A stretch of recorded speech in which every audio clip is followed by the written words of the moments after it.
Hola, mi nombre es Iván Sarzaburu, formo parte del equipo de demostración cadavérica y hoy conmigo van a ver vascularización del sistema nervioso central. Particularmente conmigo van a ver arterias y luego con Emi van a ver venas y meninges. Vascularización del sistema nervioso central tiene una dificultad que está dada por dos aspectos. Uno, la bibliografía, que es describe la irrigación del sistema nervioso central de forma distintiva, utilizando nombres distintos. Y por otro lado, la variabilidad anatómica propia de cada una de estas ramificaciones. Es por eso que vamos a tratar de simplificar la explicación, no hablando tanto de las diferencias entre autores, sino dando una descripción anatómica de lo que vemos en cada uno de los preparados. La vascularización del sistema nervioso central está dada principalmente por dos sistemas, que van a ser por un lado el sistema carotidio y por otro lado el sistema vértebro-basilar. Juntos lo que van a terminar formando es lo que estamos viendo en este preparado, que es el círculo arterial cerebral o polígono de Willis. Entonces lo que van a ver es que primero en esta explicación vamos a ver al sistema vértebro-basilar, luego al sistema carotidio interno, para terminar hablando del círculo arterial cerebral y las arterias cerebrales que de él emanan, que son la arteria cerebral anterior, la arteria cerebral media y la arteria cerebral posterior. Comenzando con el sistema vértebro-basilar, las primeras arterias que tenemos que mencionar son las arterias vertebrales.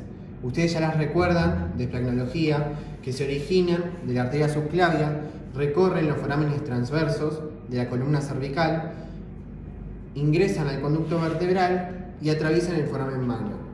Desde ese punto es que nosotros vamos a continuar su historia viendo este preparado. Es un preparado de tronco del encéfalo y diencéfalo en el que encontramos desde caudal hacia rostral, primero al bulbo, luego al puente o protuberancia y rostral a este, que no lo podemos ver demasiado, al mesencéfalo. Dorsalmente al tronco del encéfalo, como ustedes saben, se encuentra esta estructura supersegmentaria que es el cerebelo. Las arterias vertebrales son estas dos arterias que vemos aquí. Las reconocemos porque las encontramos ventrales al bulbo y porque se están reuniendo para formar un tronco, que es este tronco que les señalo ahora con la pinza, que es la arteria o tronco basilar. La arteria o tronco basilar se aloja en un surco que le presta el puente, que se denomina surco basilar. Este sistema culmina con dos arterias que se originan de la bifurcación del tronco basilar, que son estas que les señalo aquí, las arterias cerebrales posteriores. Esta es una y la otra se encuentra del otro lado. ¿Cómo es que reconocemos a las arterias cerebrales posteriores? Por sus relaciones principalmente con este nervio, que si alguno ya lo reconoce, puede saber que es el nervio oculomotor. De la misma forma que nosotros sabemos que este nervio es el oculomotor por sus relaciones con la cerebral posterior, estas relaciones se completan al agregar una de las ramificaciones del tronco basilar, que señalamos aquí con la pinza, que es la arteria cerebelosa superior. Arteria que luego de recorrer la cara ventral de la protuberancia, rodea a esta y se aloja en una fisura que separa al cerebelo del mesencéfalo, llamada entonces fisura cerebelo-mesencefálica. Vamos a continuar con otro preparado marcando las ramas colaterales que se pueden ver de este preparado. Continuamos entonces, como les dije, con otro preparado en el que las estructuras que vemos son bastante similares.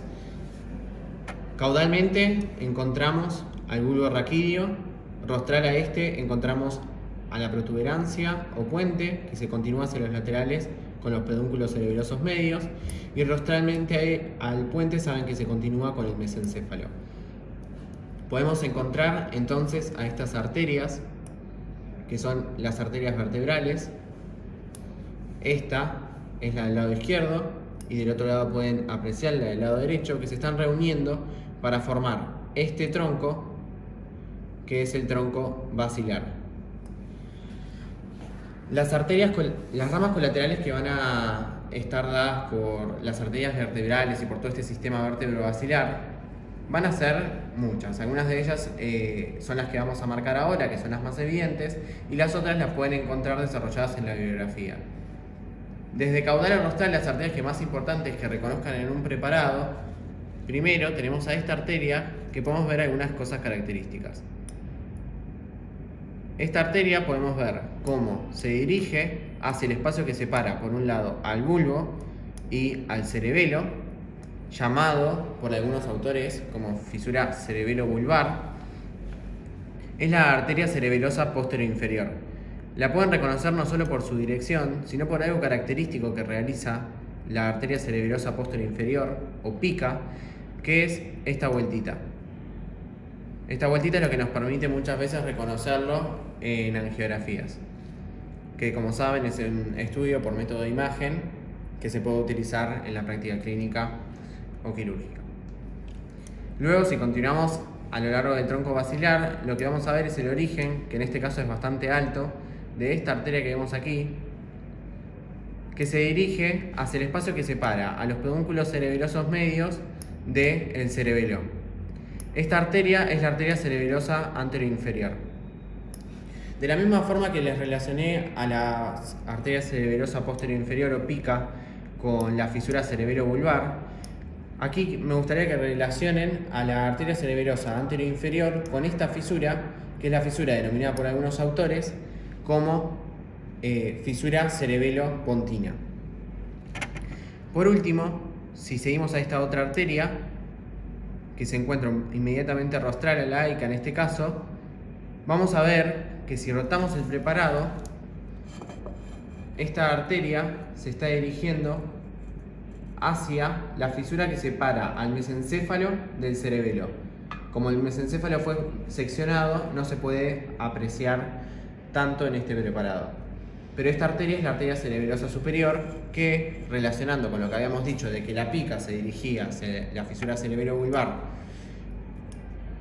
y la AICA se dirige hacia la fisura cerebelo-pontina, esta última arteria se dirige hacia la fisura cerebelo-mesencefálica.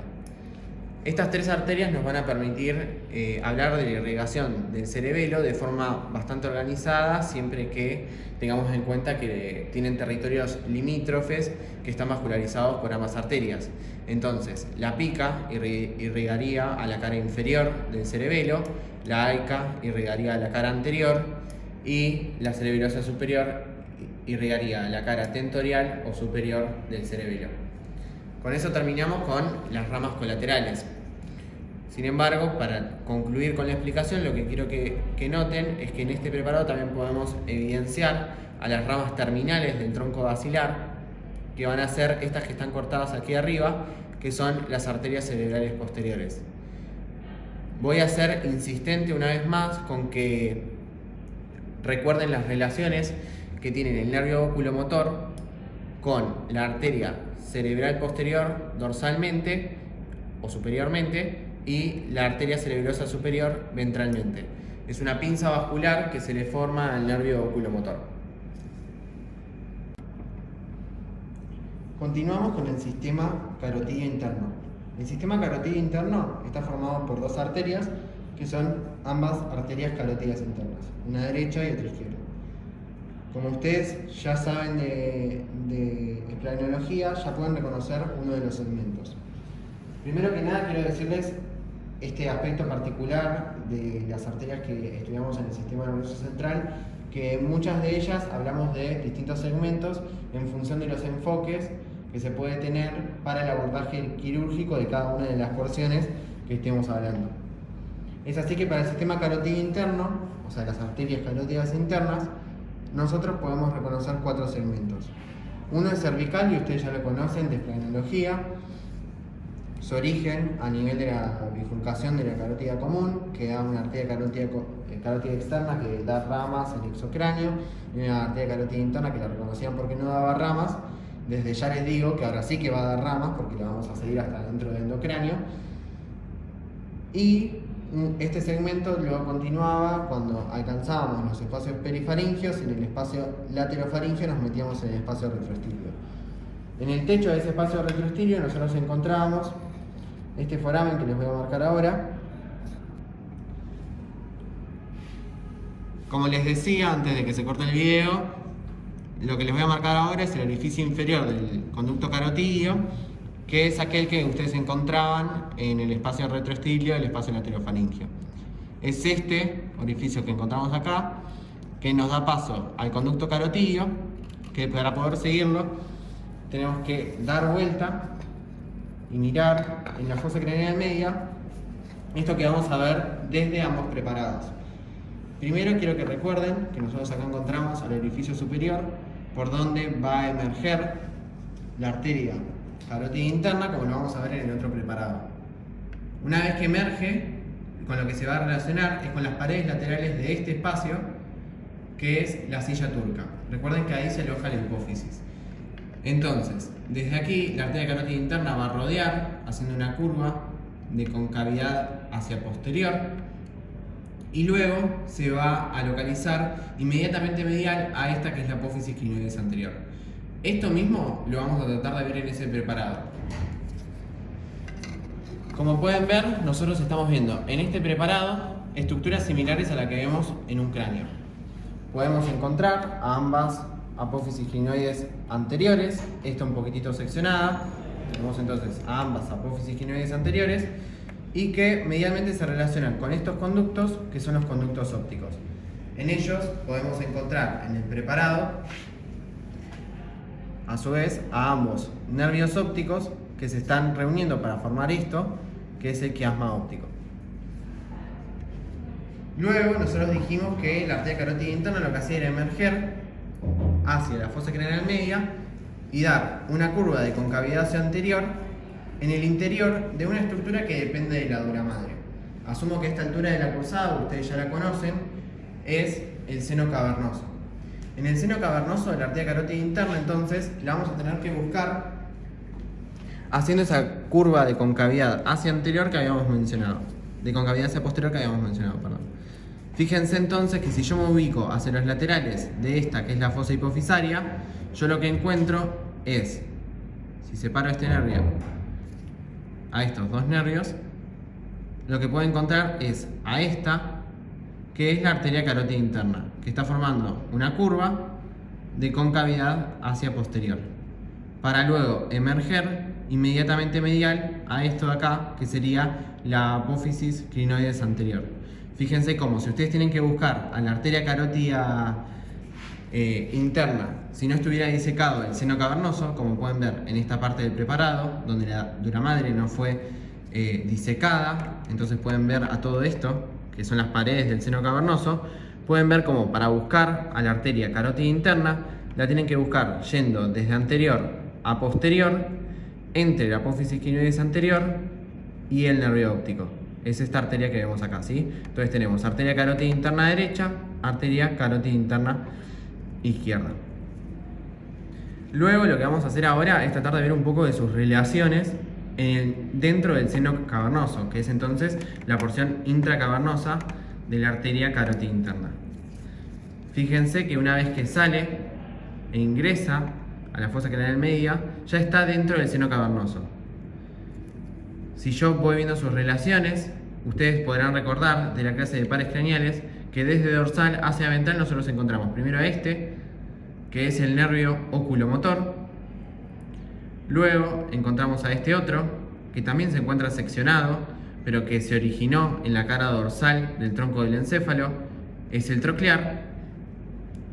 Inferiormente a este podemos ver a este nervio. Fíjense cómo corrí un poco de lo que queda del tronco del encéfalo para evidenciar este nervio que se está metiendo inferior a un ligamento que se llama el ligamento efenopetroso y que luego es el que más íntimamente está relacionado con la arteria carótida interna. Este nervio que señalamos aquí es el nervio abducens. Las únicas dos estructuras que están verdaderamente dentro del seno cavernoso son esta arteria carótida interna y el nervio abducens. El resto de los nervios que venimos marcando y los que vamos a marcar ahora se encuentran en relación con su pared lateral, que son entonces desde dorsal a ventral, oculomotor, troclear o patético, y estas dos divisiones de este gran nervio que les levanto aquí, que son dorsalmente la división. Entonces, repasando, nosotros habíamos visto que teníamos un segmento que era cervical, un segmento que es intrapetroso, que lo tenemos dentro del cráneo, un segmento intracavernoso, que está dentro del seno cavernoso, y en este segmento es donde encontramos relaciones importantes que van a ser principalmente y de forma muy inmediata con el nervio abducens dentro del seno cavernoso y de forma inmediata con el oculomotor, el troclear, la división oftálmica del trigémino y la división maxilar del trigémino. Luego, una vez que toma esas relaciones que nosotros vimos, si no disecamos al seno cavernoso, lo que encontramos es la porción o segmento cerebral, que también puede ser llamado supraclinoideo. Este segmento se encuentra entre la apófisis clinoides anterior y el nervio óptico, y una vez que llega hacia los laterales del quiasma óptico, se divide en dos arterias, que son la arteria cerebral anterior y arteria cerebral media. Fíjense cómo ya describiendo sistema carotídeo y sistema vértebro-basilar, hablamos de las tres arterias cerebrales, que son las arterias cerebral anterior, media y posterior. Una única mención más, quiero que sepan que este segmento supraclinoideo, que hablamos de que tiene estas dos ramas terminales, no son las únicas ramas que tenemos para mencionar, sino que también tiene ramas colaterales. Algunas de ellas las vamos a ver con el polígono de Willis, que vamos a hablar de una arteria comunicante posterior en futuros preparados, una arteria que no vamos a marcar en preparados, que es la arteria coroidea anterior, y por otro lado, si nosotros levantamos a este nervio óptico, lo que vamos a ver es a la primer rama colateral de la porción supraclinoidea de la arteria carótida interna, que es esa ramita que se ve aquí, no sé si se llega a apreciar en el video, es esta rama que se ve ahí, que se encuentra inmediatamente ventral al nervio óptico y que es la arteria oftálmica. Es esta rama que encontramos aquí. Además de estas colaterales que mencionamos hasta ahora, el segmento intracavernoso también tiene colaterales, no se las olviden y estudienlas, pero las tienen que estudiar de forma teórica, que se originan a partir de un tronco que se llama meningo hipofisario. Una cosa más que me olvidé de mostrarles y quería mostrarles es que de este lado no encontramos a la arteria cerebral posterior, perdón, la arteria comunicante posterior, pero de este lado sí que la encontramos. Es esta rama colateral que vemos aquí, que pueden notar cómo está uniendo a la carótida interna, de la cual es rama colateral, con estas arterias que encontramos en este tejido que se ve aquí, es lo que quedó de tronco del encéfalo. Todo el resto se retiró y podemos ver entonces a la bifurcación de esto que es el tronco basilar en dos arterias que son las arterias cerebrales posteriores. Entonces fíjense cómo ya se está empezando a formar las paredes de un polígono que es el polígono de Willis entre esta arteria cerebral posterior, la arteria comunicante posterior y la arteria carótida interna. Vamos a usar esta maqueta para repasar los segmentos que vimos hasta ahora en la arteria carótida interna y lo que hablamos del sistema vértebro-basilar, y para ver una esquematización de cómo podríamos describir al círculo arterial cerebral o polígono de Willis. Es una maqueta realizada por un ayudante de aquí en la cátedra y solo es a fines esquemáticos, ¿sí? Lo vamos a usar para lo más básico y para que más o menos sepan reconocer lo que estamos viendo. Noten cómo anteriormente aparece este sistema, que es el sistema carotídeo interno, que está formado por la arteria carótida interna, y por otro lado, posteriormente lo que encontramos es a este que es el sistema vértebro-basilar, ¿sí? Vemos a la arteria vertebral cuando estaría recorriendo los forámenes transversos y cuando hace la curva para ingresar al conducto vertebral. Luego lo que vemos es cómo se une para formar al tronco basilar y dividirse en dos ramas que van a ser la arteria cerebral posterior y la arteria cerebral posterior del otro lado. El sistema carotídeo interno consiste, habíamos dicho, en distintos segmentos, de los cuales podemos mencionar un segmento cervical, esto que esquematizaría ser el segmento intrapetroso, una tercera porción, que es lo que se conoce como segmento intracavernoso, que recuerden que en realidad toma una curva, una primera curva, y el segmento supraclinoideo que forma otra segunda curva. Estas dos últimos segmentos, que serían C3 y C4, forman lo que se conoce como sifón carotidio. Una vez alcanzamos el segmento supraclinoideo, lo que vamos a ver es que la arteria carótida interna da origen a dos ramas que van a ser la arteria cerebral media y la arteria cerebral anterior. Fíjense cómo entre las arterias cerebrales posteriores, las ramificaciones terminales de la carótida interna misma, que serían la cerebral anterior y la cerebral media, y unas arterias comunicantes que vemos uniendo a ambas arterias cerebrales anteriores y a la carótida interna con las cerebrales posteriores, se forma este círculo arterial que se conoce como polígono de Willis. Entonces estaría formado por las estructuras que mencionamos, más las comunicantes anterior, uniendo a ambas cerebrales anteriores, y estas que serían las posteriores, que son ramas colaterales de la arteria carótida interna. Lo que vamos a hacer ahora es ver una serie de preparados que van a mostrar a distintos círculos arteriales cerebrales o polígonos de Willis. La idea es que vayamos reconociendo a cada una de las estructuras y van a ver que voy a repetir características de cada una de estas arterias con el fin de que por la repetición quede grabado cuáles son las características más importantes de ellas, porque en anatomía mucho se aprende por repetición. Para eso primero vamos a orientarnos en este preparado. Fíjense que estamos viendo una vista desde ventral de los hemisferios cerebrales por un lado, el tronco del encéfalo y estructuras del piso del tercer ventrículo. Si nosotros tratamos de orientarnos teniendo en cuenta que todo esto de aquí se encuentra supratentorialmente, rostralmente encontramos al lóbulo frontal, luego encontramos al lóbulo temporal y al inicio del surco lateral, ¿sí? Al tronco del surco lateral, y caudalmente vamos a terminar en el lóbulo occipital. Fíjense que si nosotros queremos marcar las estructuras del polígono de Willis, tenemos que dirigirnos hacia alrededor del quiasma óptico. Entonces, empecemos hablando de estas estructuras que encontramos aquí. Primero, rostralmente encontramos a estas, que son las centillas olfatorias. Luego encontramos a los nervios ópticos, que se reúnen para formar al quiasma óptico y luego divergen para formar estos, que son los tractos ópticos. Ustedes lo que tienen que recordar es lo que yo les había dicho, de que la carótida interna casi siempre la buscábamos entre la apófisis quinoides anterior, que aquí obviamente no la vemos porque no tenemos hueso, y el nervio óptico. Esta sería entonces la carótida interna, que se va a dividir en dos ramas terminales. Esas dos ramas terminales van a ser la arteria cerebral anterior y la arteria cerebral media. ¿Cómo vamos a hacer para reconocerlas? Empecemos buscando la arteria cerebral anterior. La arteria cerebral anterior, como reparo anatómico que tienen que tomar, es que en su primer segmento se localiza dorsalmente, es decir, por encima del nervio y del quiasma óptico. Puede estar o dorsalmente al quiasma o dorsalmente al nervio óptico. Entonces, si yo levanto esto, no sé si llega a ver. Si yo levanto esto, fíjense, me encuentro al origen de esta, que es la arteria cerebral anterior. Y luego la pierdo, porque esta arteria cerebral anterior ingresa en esta, que es la cisura interhemisférica.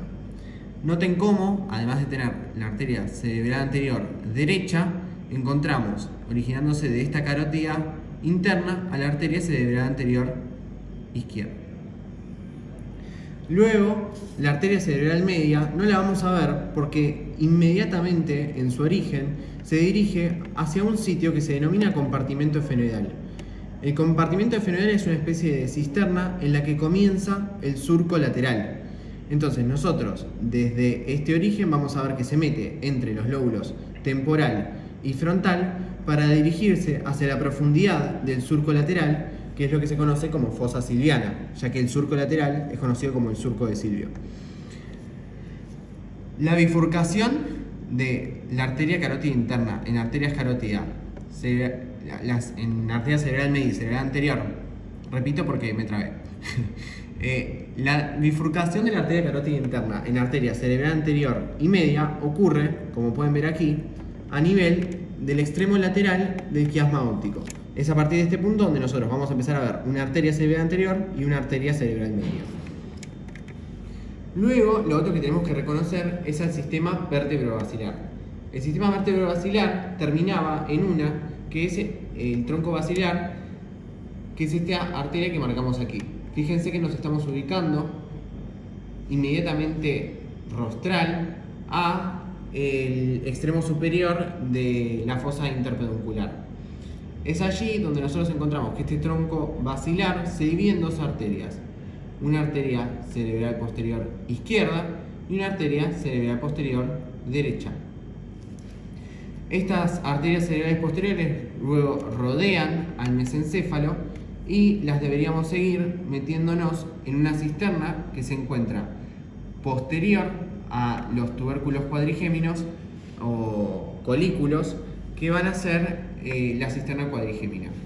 Entonces fíjense que nosotros repasando encontramos una arteria carótida interna que se divide en una arteria cerebral anterior y media y por otro lado un tronco basilar que se divide en las cerebrales posteriores.